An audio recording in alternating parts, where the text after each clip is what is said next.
Oi, gente! Oi, gente! Eu sou a Helena. Eu sou a Alice. E nós somos as Nutri Sem Neurose. E hoje a gente vai falar de um assunto que está muito em alta e que muita gente gosta, que é sobre a indústria do K-pop, indústria coreana de K-pop. Pois é, a gente escolheu esse assunto porque a gente estava dando uma olhada nos dados. A Alice ama K-pop. E a gente estava olhando alguns dados bem interessantes em certos aspectos e vimos, por exemplo, que o Brasil, ano passado, foi o país que mais, um dos países que mais tweetou sobre a temática, né, sobre o K-pop. E a gente tem visto cada vez mais jovens escutando, ouvindo uma música de uma cultura tão distante e diferente da gente. Exatamente. Não é de hoje, mas agora, né, se popularizou de uma forma que bombou, né, em todos os cantos do mundo. Mas o K-pop anda ganhando muito destaque, não só das bandas mais conhecidas, tipo BTS, Blackpink, né, que tem os nomes mais tweetados e conversados por aí, mas também outras bandas, tem também o Super M, que tá ganhando aí a América. E se você mesmo assim não tá sabendo relacionar, eu vou te dar um exemplo que você vai trazer no fundo do seu coração. E ele se chama Gangnam Style. Nossa! Você com certeza ouviu sim, essa música em algum momento da sua vida. Então, é um exemplo desse tipo de influência de música. Na verdade, ele estourou em 2015? Não, 13, 2013, 13, 12 né? ou 13, um negócio assim. Foi 13, foi 13. Não, foi antes, cara. Não, foi 13. Foi 13? Foi. Então Eu foi lembro 13. porque o YouTube fez um vídeo rewind de todas as coisas populares do ano, foi em 2013. Então você vai saber, com certeza você vai saber, porque foi o primeiro vídeo no YouTube a bater não sei quantas... Olha, eu não lembro visualizações, exato, mas por muito tempo foi o vídeo mais visualizado do YouTube. Foi bizarro. Pra mostrar como é que atingiu, né? E praticamente chegou a bilhão de visualização. Por aí. Chegou a 1 bilhão de visualização. Gente, bizarríssimo. Vocês vão lembrar. E aí, por conta disso, como a gente andou falando muito sobre padrão de beleza e até chegamos a pincelar um pouquinho sobre a cultura coreana no último vídeo. Sobre cirurgias plásticas, se exatamente. Vocês não lembram, vê lá. A gente achou muito necessário puxar um gancho só para esse assunto, porque realmente é um assunto que aborda muita coisa, especialmente porque a Coreia, como a gente comentou, segue linhas de padrão de beleza corporal ou facial de uma forma bem rigorosa, e isso a gente consegue ver bem nitidamente nas pessoas que trabalham na indústria, né? Dorama ou K-pop, enfim, que trabalham na indústria. Principalmente na indústria da música, que eles são bem mais rigorosos. Exatamente. E mais do que isso, né? Como ele é um tipo de música que é consumido por pessoas que estão na sua formação de características de vida, né, que são os adolescentes, então aí atinge um público de 13, 14 anos. Foi basicamente a idade que eu comecei a ouvir K-pop, então...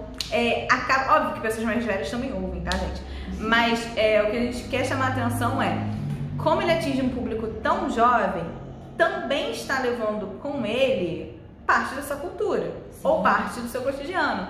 E essa questão da observação corporal e dessa necessidade de entrar naquela estética da sua população, da sua própria cultura, no caso que a gente está falando deles, acaba passando para as outras pessoas. Exatamente. E aí, quando a gente começa a falar sobre a indústria, a gente tem que lembrar que existem várias indústrias, né, que transformam adolescentes em idols, né? Eles passam por um processo de trainee, onde eles treinam canto, dança, cuidam do corpo, enfim... cuidam do corpo até o momento em que eles vão debutar, que é o momento em que eles são apresentados ao público, seja como solo, seja como grupo. E aí, a partir disso, eles vivem a vida de idol, vivem a vida de cantores de grupo ou banda ou solo. E nesse processo, muitas são as questões, né, envolvendo o K-pop, porque em alguns contratos a gente pode encontrar operações, né, cirurgias plásticas no momento em que a empresa achar que é necessário, por exemplo, no momento que eles já estão envelhecendo, né, atingindo lá os 20 e poucos anos. Envelhecendo!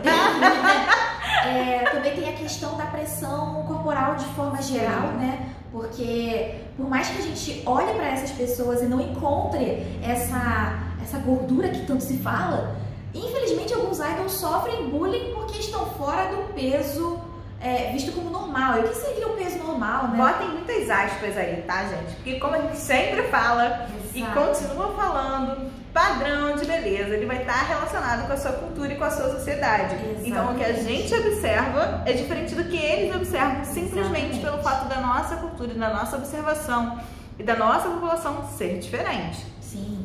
Lá, os idols, eles precisam manter uma linha rígida, alimentar, treino, canto, enfim. Eles têm toda uma agenda lotada para seguir todas essas coisas. E uma coisa que a gente pesquisou e realmente ficou um pouco chocada é que muitas pessoas pegam como inspiração esse tipo de conduta, seja alimentar ou de exercício físico.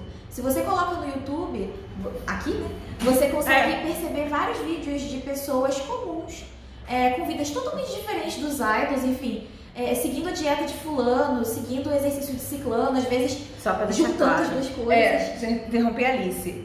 Gente, não é dieta aquilo que eles fazem, tá? Aquilo ali é problema, tá? Não é dieta, aquilo ali é qualquer coisa. É até uma coisa que a gente quer ressaltar, é que assim, não é uma culpa muito grande deles, porque alguns terminam expondo o tipo de rotina que eles têm. Sim. Só que é irresponsável. Alguém deveria avisar que isso não é legal de se fazer, porque as pessoas imitam. A gente fala aqui e sempre reforça que cada pessoa tem um corpo, portanto cada corpo vai seguir a sua lógica. Como é que a gente vai pegar a dieta de uma pessoa que tem um ritmo de vida completamente diferente do nosso, tem uns objetivos diferentes e a gente tem noção de que nem sempre é algo saudável, vai lá e copia. Então a gente tem que ter muito cuidado com essas coisas, especialmente pessoas que lidam com adolescentes e jovens, porque a influência é certa. Exatamente, esse público é muito sensível a isso. A gente percebe, provavelmente, eu não sei a idade de quem assiste a gente, mas provavelmente deve ter a nossa idade, mas com certeza algum adolescente aí próximo de você, seja parente, seja amigo, seja conhecido, com certeza já falou de K-pop com você e provavelmente já mostrou o amor e tipo, o sentimento de fã. E isso é muito legal, porém é necessário ter cuidado com isso. As pessoas Acho que o primeiro passo é pensar assim, deixar bem claro que o tipo corporal é completamente diferente, gente. O biotipo é outro, né? É isso. Começando por aí. Exatamente. É completamente diferente. Há uma cultura diferente, uma alimentação diferente. São alimentos. A gente tá falando de comida real aqui, tá? Real, comida de verdade. Mas porque o que alguns dessas pessoas fazem, assim, é tipo. É surreal. Eu nem tenho coragem de chamar de alimentação. Pessoas que ficam uma semana sem comer nada, na base da água. Gente que come uma refeição por dia. Não é uma refeição também, é um pedaço de bife, né? Um pedaço de carne por dia, uma refeição. Então, assim, e realmente a gente. É uma coisa muito enraizada naquela cultura. Eu lembro de uma vez que eu vi um gráfico que falava de níveis de obesidade. O nível de obesidade, obviamente, na Coreia do Sul é muito baixo. É muito baixo. Mas, cuidado com os dados, porque eles podem estar mostrando uma coisa.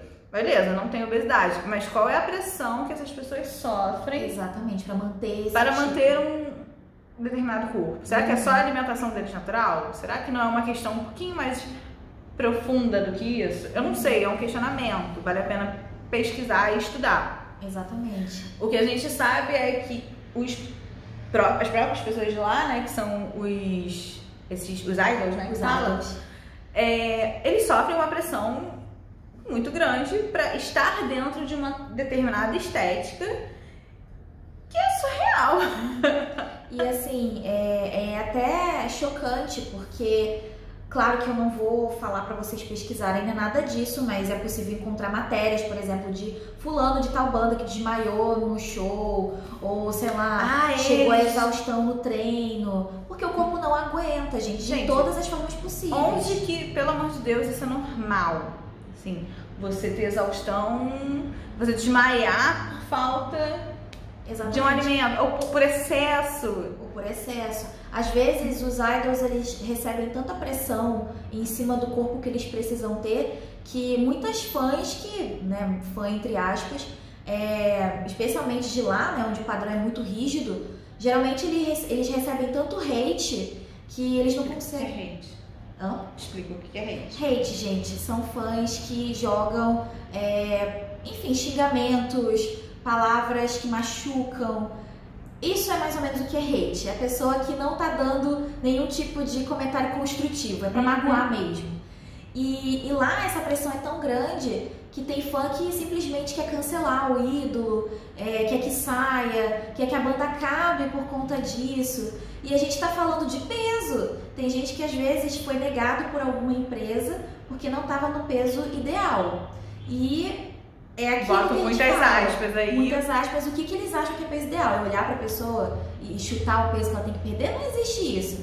E a gente até viu alguns casos de pessoas que saíram da banda por causa disso, ou foram ameaçadas de sair da banda por causa disso, Sim. ou foram negadas. Tipo, a pessoa canta e dança muito bem, mas como ela não tem o corpo que todo mundo tá achando, ela não vai entrar. E até mesmo idols que são famosos e, poxa, tem fãs, né, que amam o trabalho, a música, enfim, mesmo assim sofrem hate porque, né, não estão no padrão corporal, só porque tem talvez mais coxa, talvez um rosto diferenciado, talvez a cor da pele, porque ela tem muito disso também.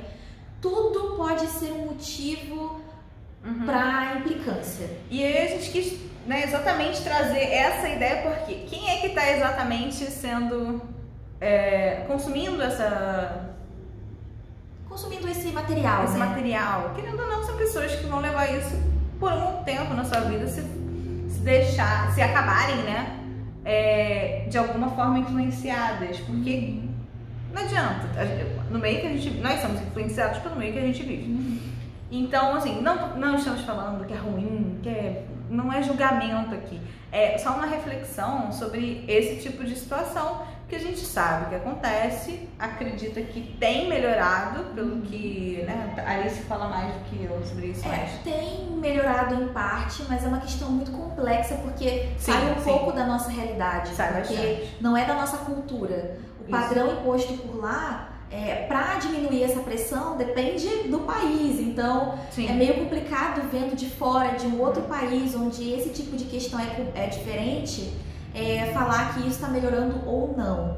Assim, a gente consegue ver que hoje em dia existem muitos idols que saem da rota do padrão, o que é muito legal, só que infelizmente nem sempre eles recebem o devido respeito, né?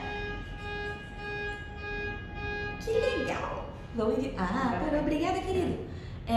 Enfim, tem muitos que não se encontram nesse padrão, tem muito talento, entregam um material muito legal para os fãs de uma maneira geral, eu perdi a palavra. Mas mesmo assim, às vezes, o fato de não se encaixarem fala mais alto para algumas pessoas. E, exatamente, né? Por a gente ter esse olhar, é uma outra cultura que, querendo ou não, a gente tem esse tipo de troca e tá ótimo, porque é muito legal você conhecer outras culturas e ter trocas, mas, querendo ou não, muitas pessoas aqui no Brasil estão consumindo, então é realmente um choque cultural. Exatamente. Não necessariamente os choques culturais vão ser ruins, mas é algo que deve ser observado, assim, que já existe uma grande pressão em relação ao padrão de beleza que a gente vive. Então você tem um outro que é muito diferente, é literalmente assim, completamente diferente. E não deveria, como eu posso dizer isso? É um padrão completamente diferente e que tá tudo bem ser diferente porque tem que ser. Então é preocupante se a pessoa beber daquilo e achar que tem que ser aquilo. Exatamente. Como qualquer outra coisa que a gente fala por aqui. E não tem problema ter ídolo, gente. Essa não é a questão. A questão não é o fato desse famoso ser famoso, nem de se encaixar nesse padrão. Ele sabe porque tá entrando ali, ele sabe as consequências, e também não é por conta disso que ele tem que sofrer hate e tem que passar por essas pressões só porque ele é da indústria. Não tem nada a ver. Mas é uma questão de, como fã, como pessoa que acompanha, entender que isso é errado, independente se você gosta ou não. Então é muito complicado, mas assim, abracem a cultura, mas tenham essa divisão. Tentem refletir sobre isso, né? Porque é muito bacana entender. Obrigada, gente! Obrigada! E se você gosta de K-pop, enfim, já ouviu falar, já estudou um pouquinho sobre isso, conta aqui nos comentários o que você achou. E se você já tinha, né, procurado saber sobre isso, se tem alguma história de algum idol, alguma pessoa que você acompanha que passou por isso, né? Acredito que você deve conhecer uma coisa ou outra. E é isso. Não esqueçam de curtir, de comentar, ativar o sininho. E é isso. Até o próximo vídeo. Tchau. Como que é o negócio? Não, é assim. É assim? Não é assim. Não é assim. Não, tem um negócio que é no queixo, cara. Tem. Assim? Eu acho que tem. É assim? Que é pra fazer um V-line. O V-line é assim. Não necessariamente, nem todo mundo fica assim. Pelo amor de Deus. Eu gosto assim.